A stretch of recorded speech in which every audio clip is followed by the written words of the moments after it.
you've seen this. This is from our most recent season on Last Comic Standing. Please welcome Alycia Cooper. Alycia Cooper, everybody!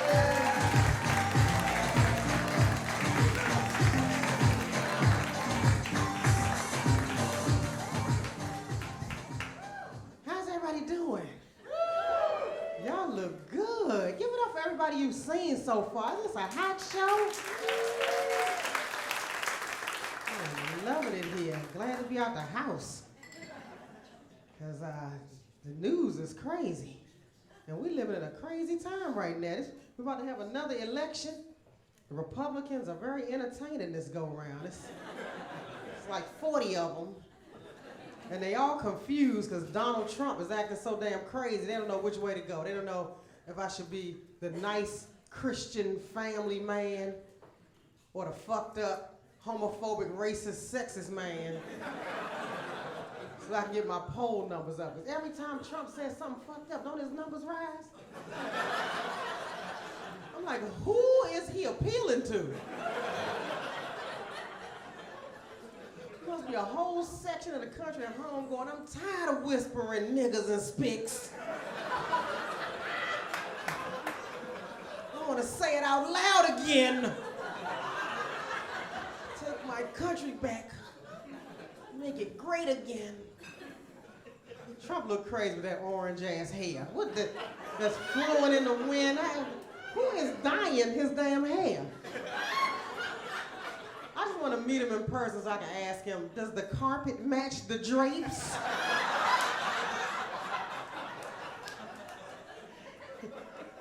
And don't he always look like somebody farted just, you're fired. He is entertaining. I'm gonna fuck around and vote for Trump because he is entertaining. He came right out the gate. I'm running for president. Mexicans! They're rapists, they're robbers, they're bringing disease. They're not sending their best. They're not sending. Who the hell is sending people over here from Mexico? They're like, Guadalupe, Felipe, get the fuck over there. Andale. In his head, it's a whole lot of stuff going on that ain't happening nowhere else. Then he got with the women. Megyn Kelly, she's bleeding out of her whatever. Carly Fiorina, look at that face. I had to Google her face because I was really interested. I was like, what is wrong with this lady's face? He was acting like she was the Elephant Man's sister. Ain't nothing wrong with her face. He just means he wouldn't fuck her. That's all it means. Then he got on John McCain, a war hero. He said, I prefer people who weren't captured. I'm like, well, how they gonna capture your ass on the 98th floor of a fucking penthouse? He dodged the draft and got a nerve to be talking that crazy. He ain't even walked by a Salvation Army.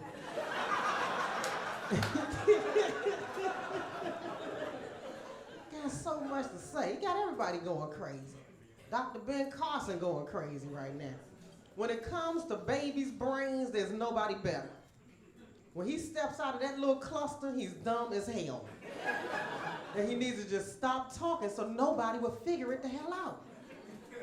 You know, people want to vote for Ben Carson, but every time they ask him something crazy, he just, whoo, that man delivers because Trump has everybody confused. Jeb Bush, they asked Jeb Bush if he was going to get the black vote this time. He said no, because he's not giving away any free stuff.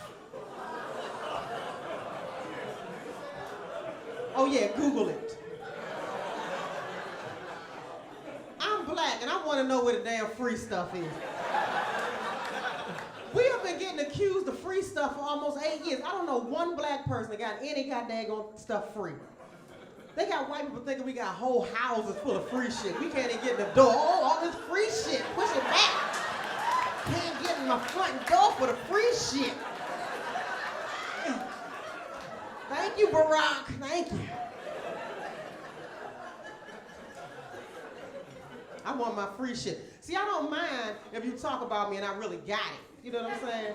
Don't talk about me and I ain't getting my free shit. It's just unfair. It's a little rude. And Barack, I don't know what happened to him. Remember how young and virile and handsome he looked coming in office? He was jogging everywhere. Hair was all black. He like a superhero. He was like, how you doing? How you doing? I went and looked at him the other day. I didn't know if that was Barack or Grady from Sanford and Son. All bent over like a question mark. I was like, just resign. Ain't nothing worth all this. Ain't nothing worth all this. Black folks, we became pundits under Obama. We know about the process now. We learned. We had to pay attention. You know, I heard crackheads on the corner going, if he just get them 4 electoral college votes that they got in Pennsylvania, we can win this. I said, that's right, Pookie. We sure can win this. That's right. It's about the electoral college votes. We are pundits now.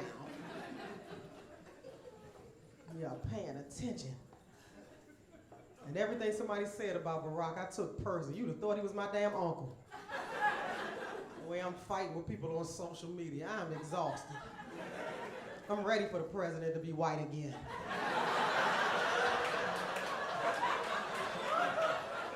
So I can go back to no longer giving a shit.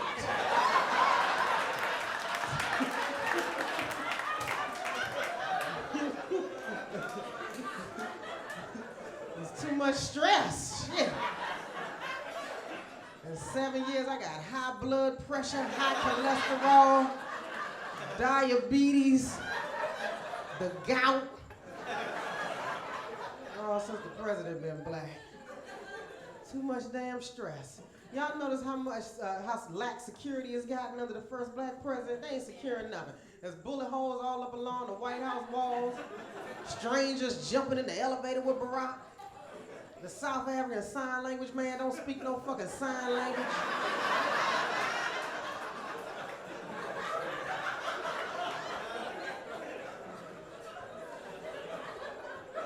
He's standing 4 inches from the president doing the Cabbage Patch and the Tootsie Roll and the Nay-Nay. Where, watch me Nay-Nay. Did he just do the Nay-Nay? They run around the White House lawn like it's the Hunger Games.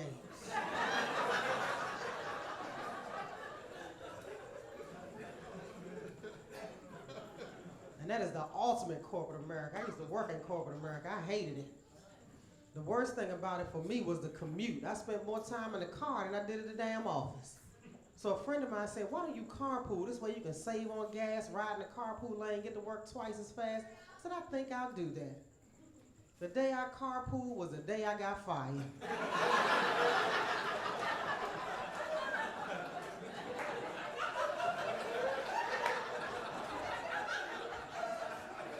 I got to work at 9 a.m., got fired at 10 a.m., and had to sit around for the rest of the day waiting for everybody else to get off work.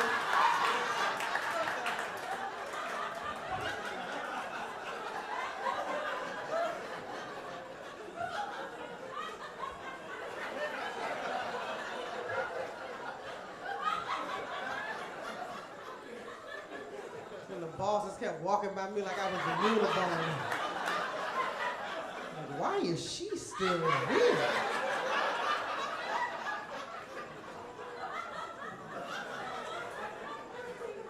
Now I'm in the back of a Volvo in the middle seat with my box full of shit. People trying to pick stuff out of it like they at Office Depot. I'm like, put that back. I'm gonna work on that.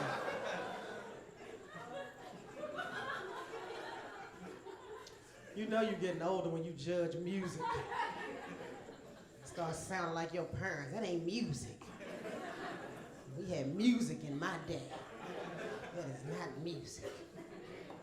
When I listen to the lyrics, I pay attention, because they'll say anything in a song, and they're not even living it half the time. Beyonce and Jay-Z. They got a song that goes, I don't care if we on the run, just as long as I'm next to you. I'm like, you was next to him in the elevator when your sister was whooping his ass.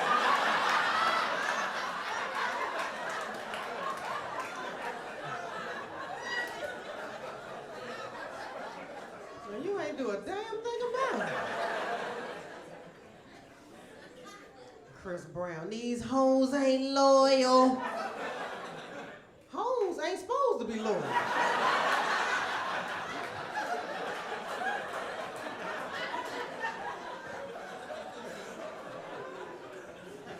That's why they hoes. How you gonna put food on the table being a loyal hoe?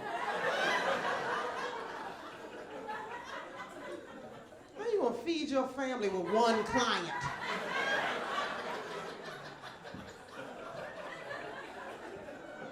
I pay attention to the lyrics. They said this one singer, he was supposed to be a pedophile named R. Kelly. And I love his music, so I didn't want it to be true. So I said, I'm gonna start paying attention to the lyrics, because if he is, it'll come out. Here's a song that goes, my mind's telling me no.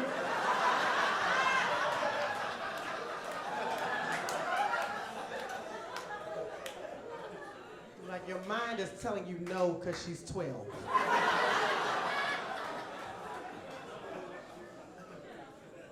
Then he was in court acting like he didn't know the girl was underage, but he had to know because when she walked in the courtroom, her shoes lit up.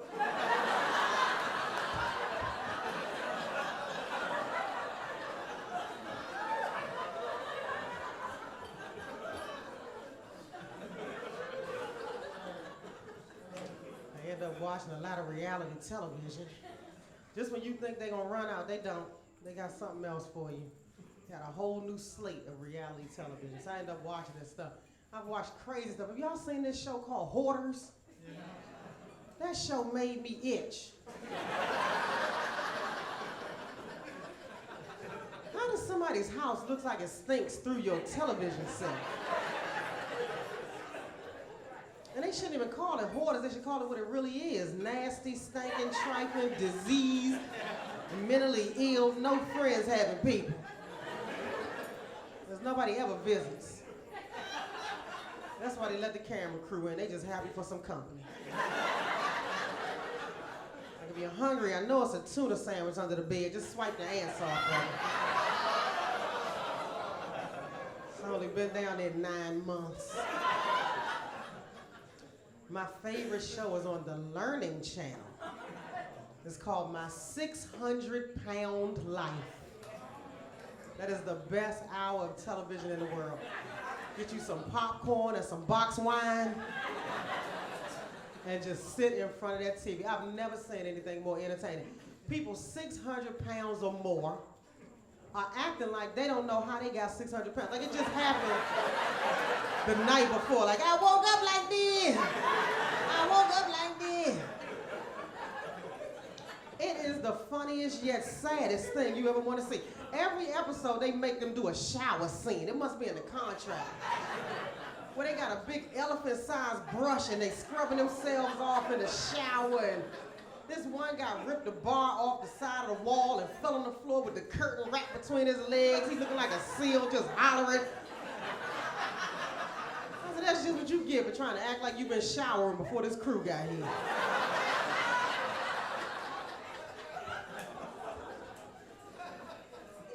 600 plus pounds. I'm like, where are your friends? Like, nobody tapped you on the shoulder at 222. Nobody called your mama at 298. Nobody ran you around a track at 317. Nobody prayed for you at 401. Nobody unplugged the microwave at 444.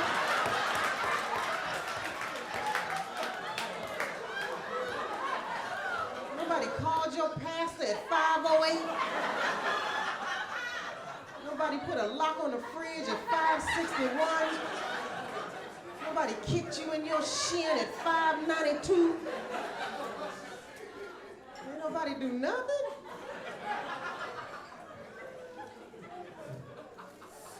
And the reason they do the show is that they get free gastric bypass. But as soon as they get out the hospital, they immediately drive to the McDonald's drive-thru. And you see them in the camera. I know I shouldn't be doing this. But can I get a number 4? And a number 6? And a number 8? and a Diet Coke.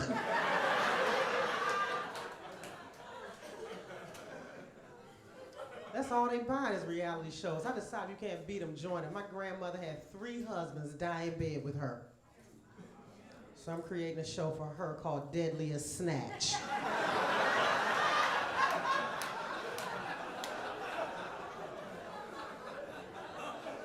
It's going to be told from the vagina's point of view.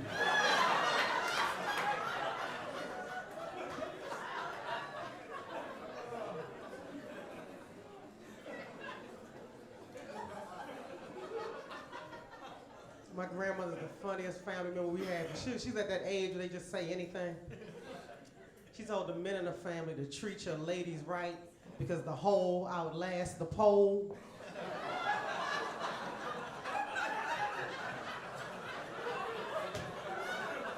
It might leak a little bit, but it always works, doesn't it, ladies? We don't need red pills and blue pills like we stuck in the Matrix. We had Viagra the whole time. It's called jewelry.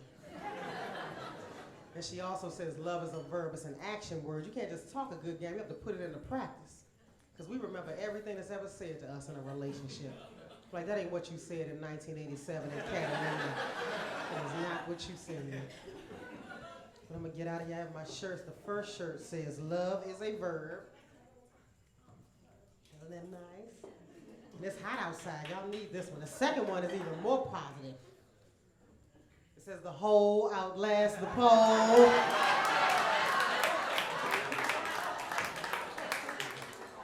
It's for women and gay guys.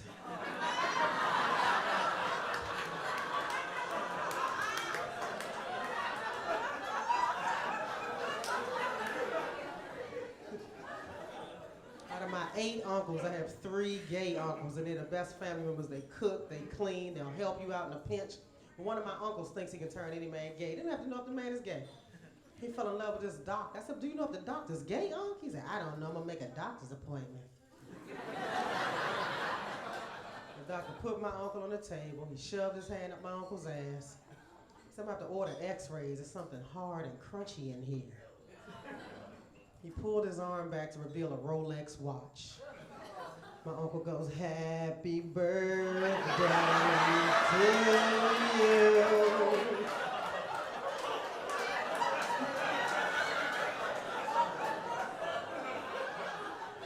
They're engaged. My name's Alycia Cooper. You've been great.